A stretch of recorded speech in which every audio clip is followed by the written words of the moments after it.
Assalamualaikum warahmatullahi wabarakatuh.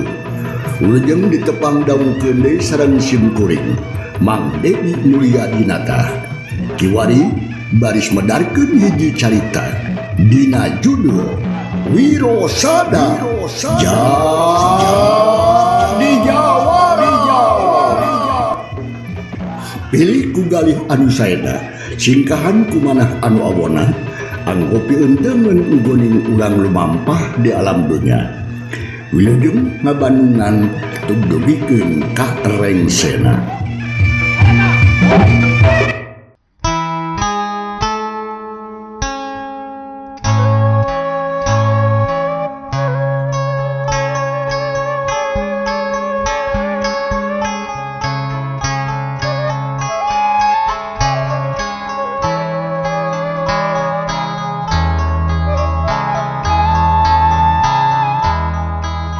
Sugri para wargi kewaring mandiri baris maluruh bagian anu ke-87 dina lajenganana carita Jawara ti Guhamaung karangan Kiliksa.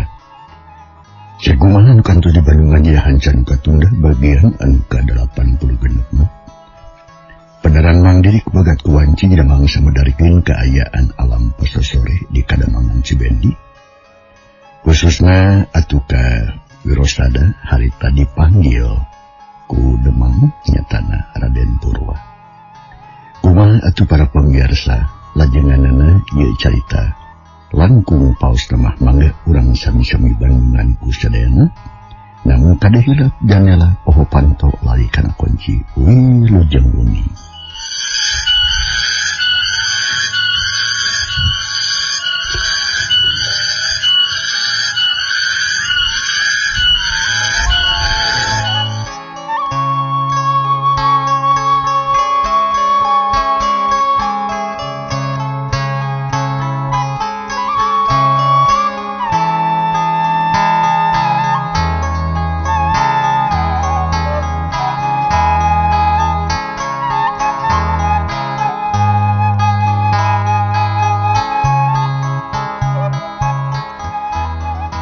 Reanda surat tunggeret kalawan dipiriku surat domba jume anu disarada mapaesan kaayaan alam harita di Kademangan Cibendi.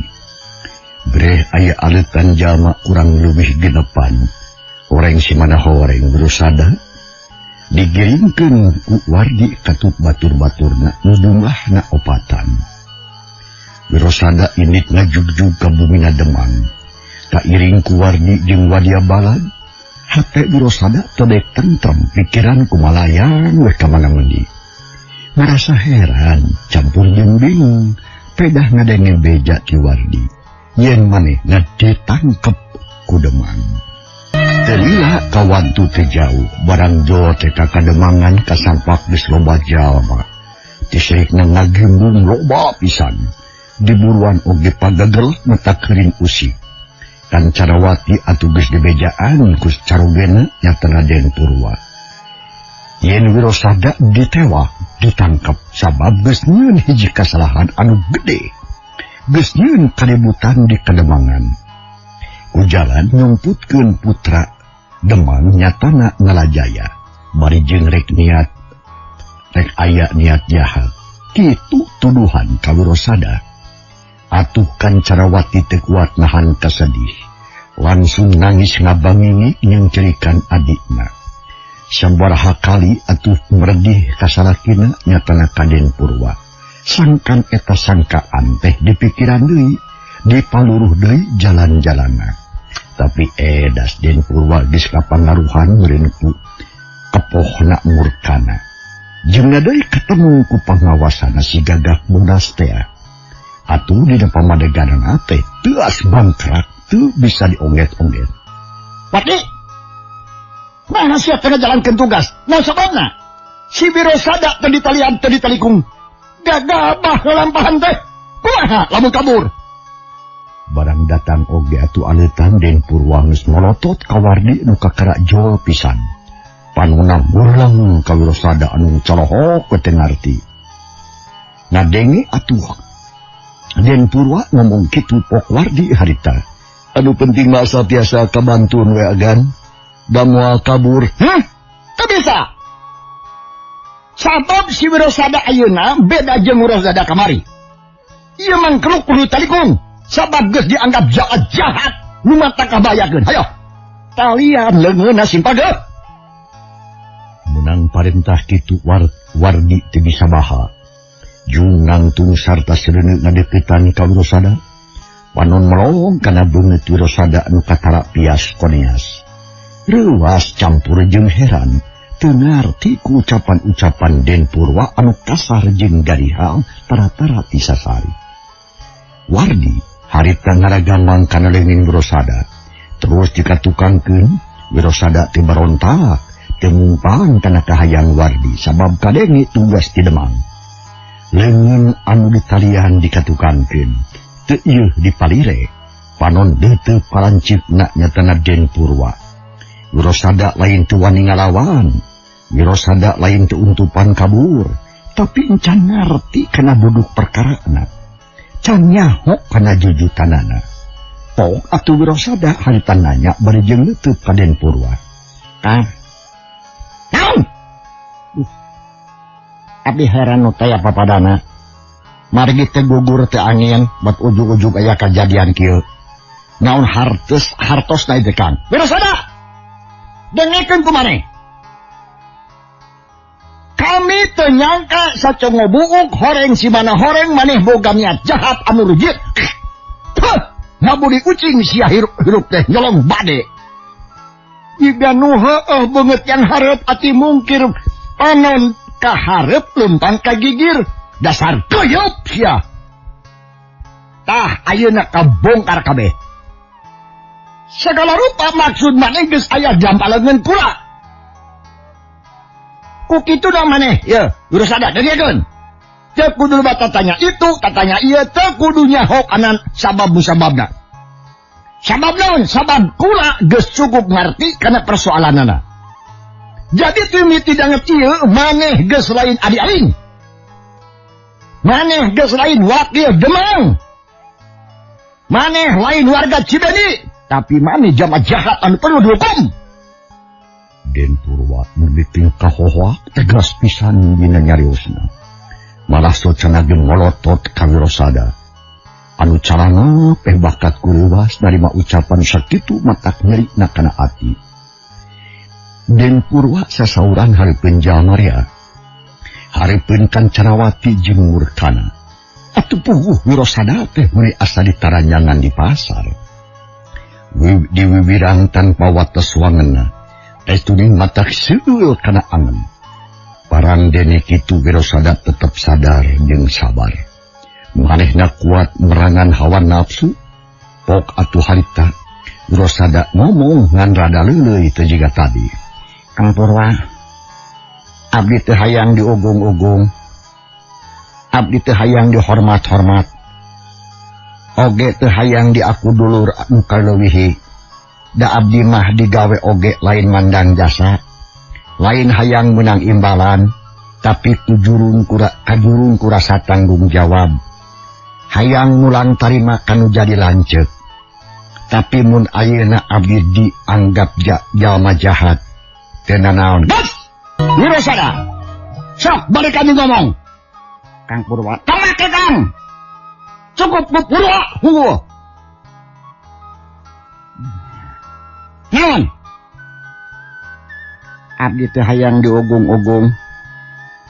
Abdi teu hayang dihormat-hormat. Oge teu hayang diaku dulur anu kaleuwih. Syukur. Terus da abdi mah digawe di dieu teh lain mandang jasa. Lain hayang menang imbalan, tapi kajurung kurasa tanggung jawab. Hayang mulang tarima kanu jadi lanceuk. Tapi mun ayeuna abdi dianggap jalma jahat. Memang teu nanaon. Ngan hayang nyaho heula atuh kana jujutanana. Naha naon atuh kasalahan abdi teh? Sareng pelebah mana jahatna? Dasar bangsat jahat. Ya, Wirosada, abdi. Memang maneh teh perlu nyaho bisi paeh panasaran. Aing jeung sakabeh anu ulun ku maula ka aing geus diririweuh ku maneh. Dibere ka pusing mulai lumayan kusaha ku maneh. Sabab naon? Sabab maneh geus hianat ka aing. Ai hareupeun jiga nu heueuh bela tumutur satiasa tuh ulun ku maula secara ikhlas jeung ridho, tapi kabuktianana maneh hianat ka aing. Geus kumaha dicucungna. Yeun kariweuh anu bakat matak jengkel kana hate.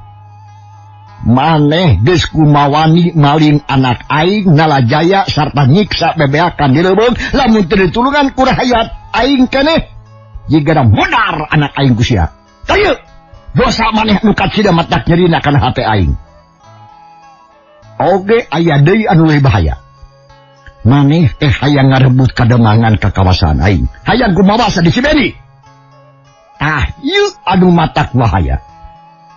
Kumaha kaharti kumaneh Wirasada? Den Purwa bener-bener atuh ngamokna teh. Waos nage kakarotot rak tekan socana molotot ka Wirasada nu gawena unggut-unggutan jigan heueuh ngarti. Padahal mah hatena poek ngongkreng Butaradin. Poekeun pikiranana pararusin tepugu. Kunaon cicing? Dengarti naon? Kuring teu rumasa. Jawabna Wirasada jadi kasar ngomong nage. Di mana aya badog bangsat ngaku? Moal aya dodo moal can di jagoran mah huluna. Kuring perlu bukti jeung saksi. Wirasada jadi nafsu. Ya, dengekeun saurasada. Bukti geus kapanggih kalawan jelas. Kahiji nurutkeun omongan nalajaya dina mangsa samameh leungit lila. Kaduana nurutkeun katerangan ti Murkana. Saksina oge Murkana ditambah deui ku Nyi Rati. Heh? Ngadenge kitu Wirasada ret ngalanceukna nyatana Murkana. Nu harita murolong weh ka manehna jiga anu gemes pisan. Jedud aya rasa aneh anu ngadudut jajantung Wirasada. Getihna ngagolak naik kana hulu. Nampo Murkana teh kawas nempok kotor ngadadak jadi ijid, ngewa, ciceup jeung geueuh. Padahal can aya pasana naon anu jelas. Can aya alasan-alasan kuat pikeun mika ngewa kalanceukna. Tapi batin Wirasada leuwih seukeut. Bisa ngukur hate batur tapi henteu geruh. Geus Wirasada, teu kudu panjang omong. Kaboboh sungut. Ayeuna mah geura pindah kana pangdarokan. Isukan menang putusan ngeunaan hukumanana. Heh, Wagi, Abi, geura bawa ka penjara. Karem simpageuh. Awas, tabur-tabur. Den Purwa memberi kesempatan pisan ka Wirasada. Sagala rupana diputus harita keneh. Wardi kalahu mandear. Tapi teu wani baha. Sararea cempe-simpe. Kancana Wati manginghak we bari jengungkeunana raina. Sedih ngabanungan adina narima kanyataan kitu ti salakina. Marandene kitu Wirasada katempona teh tetep seger. Beungitna ngagambarkeun anu panasaran hayang nyaho kana kajadian anu saterusna. Atuh dina mangsa Wirasada dituntun ku Wardi, rek dibawa ka penjara. Nurut we kalayan kasadaran. Kasubri para wargi dumasar kana hal atawa eta kajadian. Kademangan Cibendi keunjleung lantaran beja perbeja-beja wartos pawartos-wartos ngeunaan Wirasada nu ditangkep ku Demang. Malah geus sumebar ka mana-mani dibawa ku jalma-jalma nu arateu bibir. Hayang disebut pangnyahoana jigana teh. Atuh beja saeutik ge jadi melamuh di tengah jadi loba. Terus tatalepa kaunga jalma. Nya nu akhirna daek teu daek eta beja narekeb ka kuliah Kademangan Cibendi. Rahayat ngerasa kaget asa teu percaya kana eta beja. Tapi nya kitu jalma anu ngomong teu beukihan di dieu ngomongkeun Wirasada jeung Wirasada we nu dituding hianat ka Demang. Sarta aya niat jahat arek numpes turunan Den Purwa cenah. Beja eta kadengeun ku si Gagak Bodas jeung Wirapati anu geus lila ngadagoan. Atuh puguh we duanana ngerasa pisan. Meninges kete kokod hayang tepung jeung Murkana. Hayang geranya hok kana putusanana. Tapi kulantaran loba kapaur jeung kahariwang, kapaksa we si Gagak Bodas jeung Wirak Pati Maduanana nyabar-nyabar hate. Cara licing we cangok belak dirinya. Sedengkeun anu dipikamelang nyatana Nyirati jeung Murkana, harita teh diajak ngariung we ku Den Purwa. Ngariungna di hiji rohangan anu bunyi tepati katampuin ku Nuraliwat. Malah Kancanawati oge diajak ngariung ngan tepati sumanget sabab sedih mikiran nasib nu jadi adi. Ibuna, urang gancangkeun da ieu badami. Pangna aya kajadian kieu kabeh gara-gara lampahan Tuang Rai tah si Wirosada. Takalan kulantaran kitu, ulah rek mikiran Wirosada, anggap eueuh awak anggap modar we lah. Sabab naon? Sabab geus pada nyaho kitu kanyataanana. Masing kumaha oge mah benang di bener. Akang oge sedih-sedih masanya nama. Sabab masih kena katalian kudulur.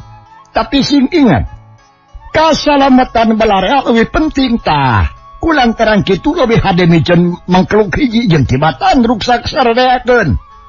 Ulah leutiknya hate. Da aya keneh gantina nyatana Murkana. Masih keneh Tuang Rai. Nadenge kekecapan ingkang caroge kitu. Kancanawati tenembalan. Ngarasa rugi lamun arek ngomong teh ari sabab geus moal teurah pasalakina anu keur katenung. Kancanawati ukurus jumerit jeroning hate. Sasambat kasih bungsu nyatana ka Wirosada. Bari jeung nedak kanu maha kawasa muntang tulung sangkan Wirosada di tantayungan. Enak ieu. Nalajaya teh geus tepung jeung jodona, aya milik pikeun ka hareupna nya, buktikeun we. Buktina mah Nyirati teh nu ieu geus aya di dieu. Tah, kulantaran anak urang jeung Nyirati geus sarua paheut pasini, ayeuna mah teu kudu pikiran itu pikiran ieu geus lah. Urang labungkeun sakalian jeung kolotna, sarta urang resmikeun hubungan barudak ieu. Bisi cilaka di tengah jalan. Sababotir ka Nyirati, aduh. Anu geus ngalaman robah ingatan teh akibatna leungitna Nalajaya. Tah, leungitna Nalajaya teh akibatna ti saha? Pan ti Wirosada. Tuang Rai. Tah ayeuna geus tepung deui. Sarta kan tembona gembira pisan barudak teh. Cik, kumaha satuju? Cek Den Purwa bari netep seukeut ka bojona. Sedengkeun Kancanawati mah tetep can malansa kemek-kemek acan. Kelakah kurunyung bingung meunang ditanya kitu teh. Sabab ingetanana keur buseur keneh kana masalah si bungsu nyatana Wirosada. Nu can kanyahoan nasib ka hareupna. Nyaha arek dihampura atawa arek dihukum berat.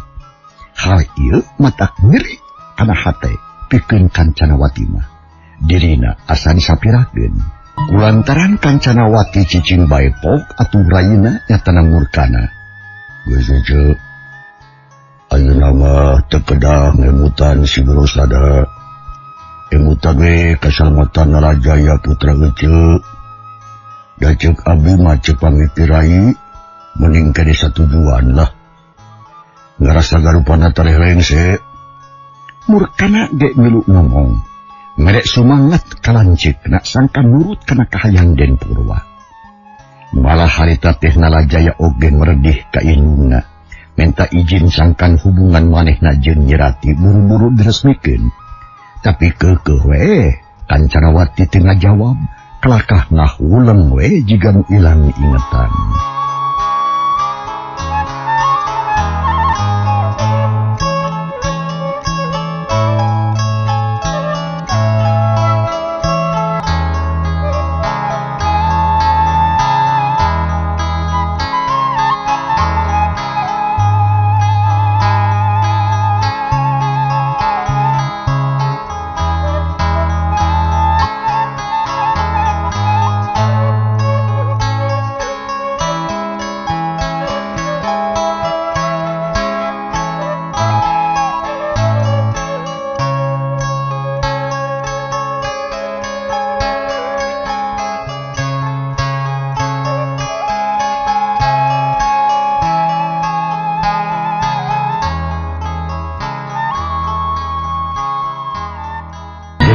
kecapan kitu tiraina Kancanawati kalah ngahulang nya lantaran ngahulang bae nu janten bojo napok harita Den Purwa kieu Murkana abdi kan kitu deui atuh kana lajaya jeung Rati sagala rupa keputusan aya dina dampaleungeun kami cenah eta perkara ibuna can nya tujuan teu kudu jadi halangan sababna sabab kabeh oge bisa diatur aya mah geus susulan indung bapa Nyi Rati urang badami jadi kitu jing susul ku Murkana ku abdi kam nya nah bisa tareh-tareh atawa moal ye ceuk Den Purwa nyokot putusan atuh Kancanawati beuki sedih we pikiran kumalayang kana teu puguh manggakan tangtos kurai bade disusulan nanging paling tiasa oge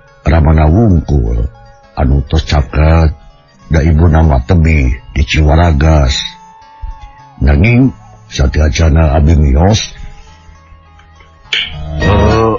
hoyong terang heula sun kana putusan Durosada nah bade kumaha ite bade dikumahakeun Durosada teh Kang bade dihampura atawa kek hampura di mana ari ai sok gagabah pisan kieu tantu bakal ditibanan hukuman berat sababna sababanna geus kumaha ningahina ka Demang ka Akang hianat ka nu jadi lanceuk Murkana abdi lamun diantep bakal ngabahayakeun kasarerea tah kulantaran kitu si Wirosada kudu leungit di alam dunya ku Akang rek ditibanan hukuman mati atawa hukuman gantung barang ngadang putusan kitu ti carogen ibaratna denge gelap selesar tengah poe ereng-erengan kitu karasana ku Kancanawati malah sarea oge atuh pating kerebeg pating ngarenjag bakat kurewas teu nyana bakal kitu putusan Den Purwa malah Murkana oge ngahuleung ari ngedenge kecap kitu mah sabab asal luar biasa leuwih jauh batan anu diimpong ku manehna dek cek pamikirna Murkana mah paling oge dihukum panyara make wates mangsa tapi ayeuna bet kitu jadina Murkana jeung Kancanawati teu bisa ngomong dan cukup ku silih reret Kang Purwa naon deui sing emot Kang ulah kamalina anteng nah satimpa pami Wirosada dihukum pati Ngetaya bisa hampurna kamu pun adik Kang Kancanawati nutup barijeng carina dak hate sedih asa disesaak gas naon Kang geus nanyakeun deui Wirosada ulah nanyakeun deui Wirosada putusan anu geus dicopot ku Akang teu bisa digugat deui ieu mah kumaha Akang we sabab aya patulapatanna jeung nasib kademangan Cibeni rai lain yang ukur sakulah warga tah kulantaran kitu wayahna sing rela ulah rek ngahalangan kana pamaksudan Akang ngarti Den Purwa bener-bener geus kapangun ku ajian tigagak bodas kapangaruhan ku naon rupa omongan Murkana teu bisa milih-milih jalan anu hade sarta putusanna teu didadasaran ku akal anu sehat kabeh putusan estungin dumasar kana nafsu jeung amarah balukar tina sekeutna fitnah ti Murkana tungtung namah di jero kademangan jadi hoghag anu sejen mah rada dihanap ngomongna teh teu tarik teuing tapi edas Den Purwa prakatantang priketing-ting sakapung liuk gek liuk cungkeuleuh hudang deui ngacacang barijeng lempangan harita kaayaan jadi jempling saurang oge anu ngomong Murkana rumenghap barijeng mikir tapi kalah mata kieur kana sirah tungtung ngapok manehna ngomong deui Kang loh iraha bade dijalankeunana hukumanana teh Kang bae aham rek dijalankan di alun-alun rahayat kudu nyaksian sarta rek diembarkeun ngeunaan kasalahanana. Indung bapa dan nyirati kudu milu nyaksian ngarah maranehna sugeman hate bisa nempokeun ku mujahat dihukum. Jig geura init ka indung bapa nyirati.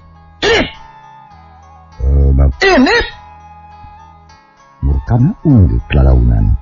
Geus kitu amitan kalancekna leos indit di kabejaan Wirapati jeung Gagak Bodas. Anu geus lila ngadaguan di sisi lembur. Sedengkeun Nyirati dicanet cina cicing di bumi Demang we di baturan Kunalajaya. Anu toleh dedeketan embung pajauh embung paanggang. Nyirati ku kajadian kitu dak dumadak cager ingetanana. Waras teuy sakumaha biasana. Kesugih para wargi can urang tunda keayaan di Kademangan. Tenden sakedeung tunda sakedap tangtos kapayun ka Sangperde.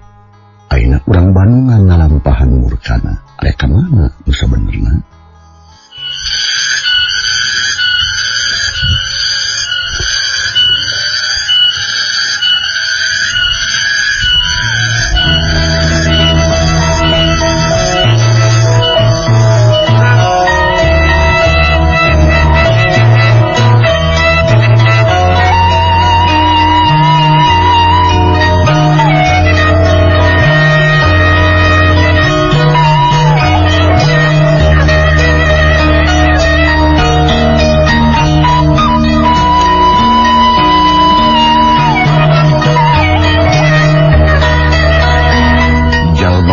Urang Cibendi harita gisada carang. Breh aya nu ngadudu dempang semu gancang horeng si mana horeng murkana. Tekung sila tepung weh jeung baladna di hiji imah. Gancang mayakeun babadamian kalawan daria. Ting kucuas ting kecawis ting harwos jiga nu loba kasieun. Pokona mah bisi kadenge ku jalma sejen anu teu saihwan. Kumaha hasilna bergeda? Dipercaya atau Cep si Gagak Bodas dari jengeut geus teu sabar hayang geura nyaho. Hasil kalawan ngumahkeun Kang. Malah mapoe ahan si Rosada teh rek ditibanan hukum pati. Ayeuna geus panjara di hiji kamar Rusia. Atuh saja bati kitu. Den Purwa geus mutuskeun yen arek maresmikeun hubungan Ngalajaya jeung Nyirati. Ih keula atuh. Ayeuna pisan cenah Kang Wirapati diampir tah ku Den Purwa pikeun ngabadamikeun urusan saterusna. Tak kitu teh Kang. Cek murkana barejeng marah mai bakat ku bunga. Lantaran tugasna hasil kalayan hade. Atuh puguh eta mah Wirapati muni gugah bunga pisan hatena. Sabab tadi nama cangcaya jeung ragu-ragu. Bisi murkana teu hasil ngasupkeun pangaruh ka Den Purwa. Ya beres nu jemaah jumur. Ayo urang cepungan jebang jah. Tapi kumaha mun aya nu apaleun ka Akang yeuh, meureun macak balai yeuh. Cek Wirapati ngerasa hariwang. Kawantu loba pisan musuhna di Cibeuni teh. Kitu deui si Gagak Bodas. Ngerasa hariwang bisi Den Purwa apaleun kana beungeut manehna. Sabab baheula kungsi gelut. Oke we tukang. Kumamur. Ngaran kudu ganti. Oge lamun bisa mah beungeut teh dirobah heula we. Kumaha we carana mah pokona mah asa aman jeung lancar Kang. Arek kunaon ngaran teh tah. Da loba ieu naon we. Jeung diukur sakaliun pan. Tak itu cek murkana ngarek saran. Sangkan Wirapati jeung si Gagak Bodas ngaku ngaran anu palsu. Duanana satujueun pisan. Memang kitu jalan anu hade. Tapi perkara beungeut hese pikeun narobahna. Atuh sararea ngaharuan mikir. Kulantaran malarikir nyatana Wirapati jeung si Gagak jeung murkana si Gagak Bodas pok harita. Kumaha ga? Kumaha tukang? Pikir nyebutan banget asli. Wajah jalan iwati makin kedua. Ngantang tuwe kudu kadok anu ipis jeung kacida orza. Eta kadok mah saya. Tapi kudu balik heula ke Gunung Sambung. Cek si Gagak Bodas sareng sadalila. Mereka ingat kana kedok di guruna. Dah, geuning aya keun bae lah rada alat nulisan mah. Da ngajarankeun hukuman ka Simra Sadal dina kene. Mending oge coba teu lawe ka ditu atuh. Cek murkana bungaheun. Lantaran aya jalan anu kacida matak aman. Nya nu akhirna kaundang. Sarerea pada satuju. Dek ngadaguan tepikeun ka hasil menangkeun kedok ipis. Putusanana Gagak Bodas arek balik heula ka Gunung Sambung. Nu tantuna ngabutuhkeun waktu sapoe bulak-balik. Paling gancang oge pas sore bisa balik deui ka dinya. Saterusna Gagak Bodas indit sorangan. Anu duaan mah nungguan we dirinya, hatena ngerasa tentrem ayeuna mah. Kasugri para wargi, can ieu carita urang tunda heula. Insyaallah malam Senin, mudah-mudahan urang aya dina sehat jeung panjang yuswa tiasa ditepang dangukeun deui. Teuing mangeding hatukeun nuhun kumarupi peratosan anu jeung kantun kasalayana. Wassalamualaikum warahmatullahi wabarakatuh.